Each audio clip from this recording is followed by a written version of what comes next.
radio show with our host, Michael August.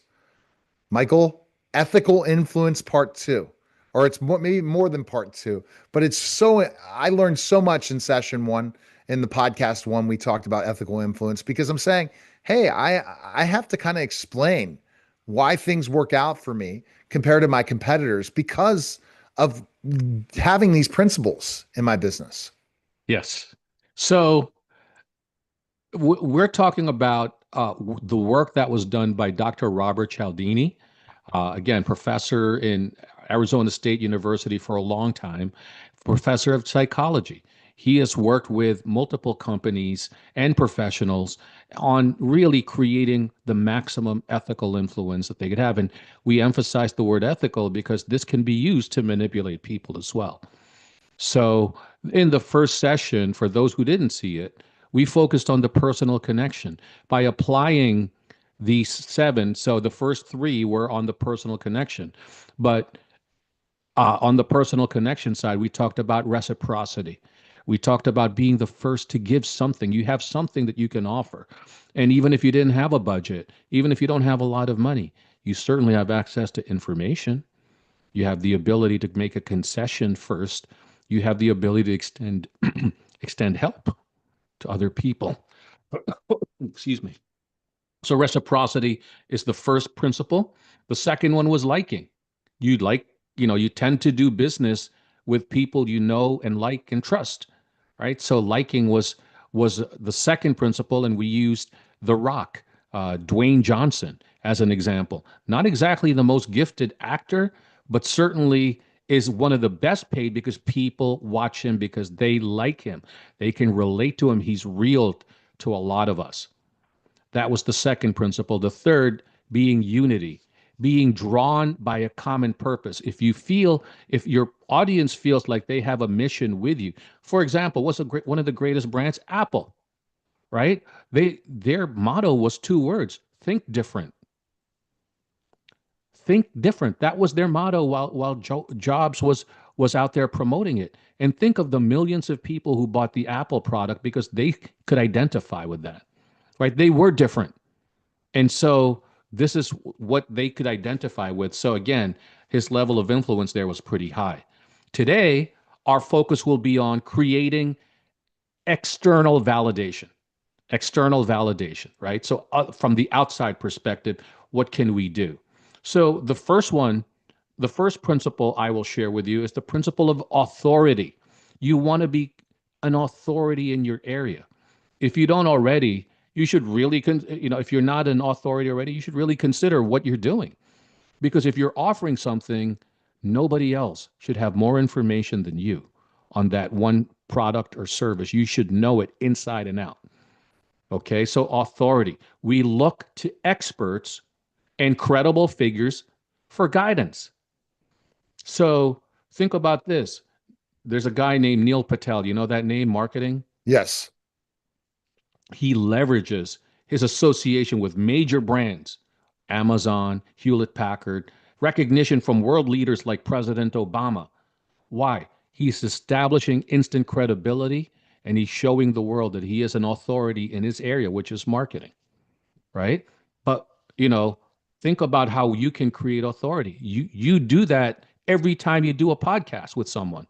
Right. You are the podcast, you are a podcasting authority, and anybody who wants to grow their brand, send out their message. Neil Haley is a name that is known for that. So authority, um, that kind of, well, first of all, let me pause here. Any thoughts or questions on Yeah, authority? absolutely. Because this is one of the biggest things when clients get to me before they start. Many experts feel awkward tooting their own horn. How do we surface our credentials and expertise without sounding arrogant? And that's the So, tough part that they don't want to, but it's important, but you don't want to be that arrogant or else they're going to run away. so it's funny because now more than ever, you could do that. You could accomplish that. And this is proof of it, right? So people who contact me consider me an authority because they've seen some of my podcasts. I don't have to say to them, I specialize in this, I'm good at that. They've seen the podcasts. They know what I do well, where I share ideas. All right. That's one area. Also, I have LinkedIn. They could read that and they could say, okay, this guy has a consistent record in this particular expertise. So I could totally see that. Those are two ways, again, without tooting your own horn, where you could establish authority right away. In my presentations, and I basically say, listen, we've worked with over 1,500 tax and accounting professionals. Actually, it's probably north of 3,000 by now because I speak to large groups all the time. So in my Yeah, area, I'm considered as authority. absolutely. I mean, that's key. So what's next after we go with authority? What's next? So another way of external validation is consensus, or what we call social proof. What is that? It's this. Like when you talk to a group of people, like, listen, I'm thinking about a podcast, and they're all saying Neil Haley, the media giant. That's consensus. That's social proof, right? If you're gonna do a podcast, you want to get your message out. This is the guy. Neil has the machine, and he is doing it for a lot of other people, including me, right? So when Alan reached out to me, and told me, hey, you should consider, hey, why don't you be a guest? And then from that guest, he's like, Michael, you should consider a podcast. I wasn't going to go look elsewhere. Right. Because there's social proof. So when you're uncertain, we look to what other people are doing. Oh, people are going to Neil for this. Fine. Right. It saves me a lot of time, because they're all happy, right? So that's a big Exactly. part of it. So here's another one. Here's another way, right? I like to show you high profile examples. McDonald's, right? How do they show consensus? Look at their sign. Over 1 billion served. That says a lot. That says a lot. So, you know, um, bestseller, YouTube, when you see people, with those plaques for YouTube because of the views that they got, awards, right? People are noticing that you're getting all these awards for this area. You must be an expert. And so if I need any help in that area, I've got to come to you. That's the power of consensus. Hmm. All right. What's next after that? Social proof really, I guess one thing is before we continue with social proof, I want to go one more thing with social proof. Can social proof backfire? What is a negative social proof? And how do we avoid accidentally encouraging the very behavior we're trying to stop? Yes. So one of the things that you can do, it's negative social proof, is look at all these people making this mistake, whatever that mistake is, right? When you people can relate to that because there are a lot of people making a very, very bad mistake, but the problem there is it's a negative statement. So instead of doing that, you focus on what groups of people are doing well that relate to what you do, right? So it is common to talk about what people are doing wrong, but you got to be very careful when you start talking about large groups of people. You've got to frame that very differently because that is what you call negative social proof, right? All those guys, none of them know what they're doing. Here's why. You could be right, but that kind of backfires often. Yeah, it definitely backfires because, and when it backfires, it's not a good thing. It's going to be a harder process, a harder way to get to where we go. What's next? So, principle number 6 is consistency, right? We like to be consistent with our previous words and actions. So, we need, as an influencer, if somebody who wants to have influence, you want to have a call to small type actions that lead to a bigger call. So I'll give you an example. Facebook, Mark Zuckerberg, right? Think of what he's asking the users to do, right? First, start with a small commitment. What is that? Create a profile. Start with a profile. And then eventually, the platform is encouraging consistent behavior, daily posting, and engagement, right? So you build to that. So, what in your business can you do to ask people to do something that is consistent with who they are and what they've been doing? You want to have that connection in your message because that, again, builds your influence and persuasive skills towards others. So consistency is a big thing. And there's multiple questions I have for this. The foot in the door technique is famous, but how do we ensure the first commitment is active, public, and voluntary? Ah, that's a good question. It's the answer really is this. If it connects with them, it will be natural for them. That's the single most important thing that addresses that question. It must be natural. And you have to really know your audience to do that because otherwise it will not be consistent at all. Okay. And how can we help a client or teammate stay consistent with their own values even when the project gets difficult? Another excellent question. This is something where you kind of remind them who they are, right? Because they were doing this before and now they hit a wall. And by reminding them, listen, Neil, I know you. This is your purpose. Your mission is consistent with what you're doing. You hit a wall. You will get through this wall one way or another. I will help you.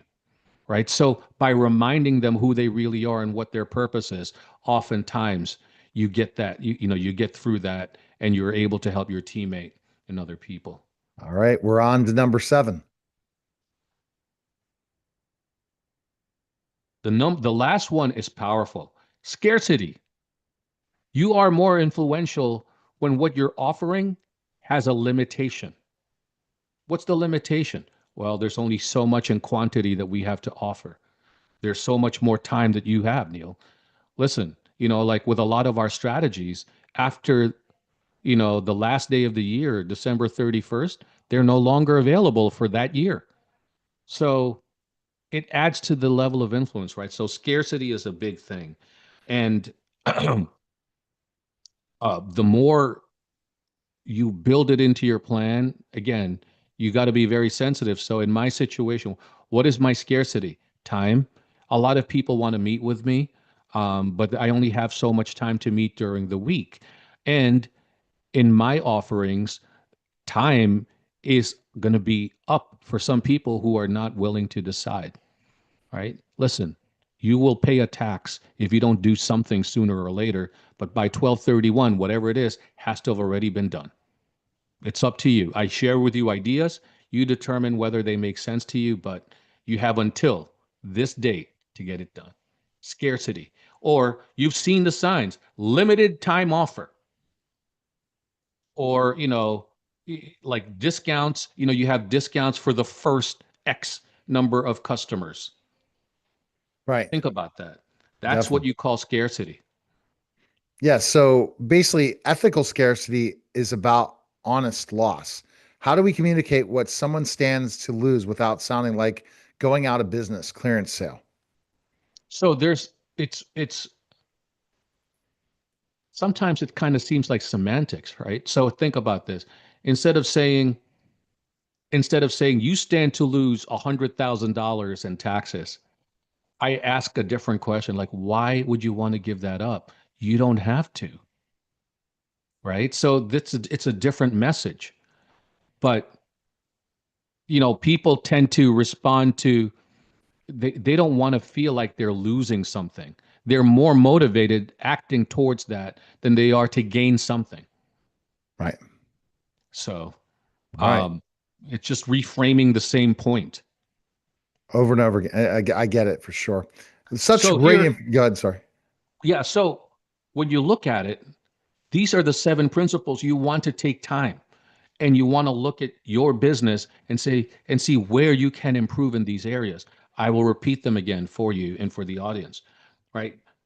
Reciprocity, liking, unity, be connected by a common purpose. And then when you start looking at external validation, be an authority in your topic. Consensus, benefit from social proof. People saying that if you need tax savings, and ideas, you go to the Rainstorm group. All right. Consensus, consistency. Ask people, make an offering that makes people be consistent with what they've been doing all along. And then finally, scarcity. Consider where there are limits in your offering and bring that to the customer's attention as well. All right. Well, go to rainstormmediagroup.com. You can schedule a call with Michael right there. Click on the information, give the contact info, and Michael will schedule a call with you. Appreciate it, Michael. Thanks again. My pleasure. Thank That you. was a special simulcast of the Neil Haley Show and the Rainstorm Radio Show, guys. Take care.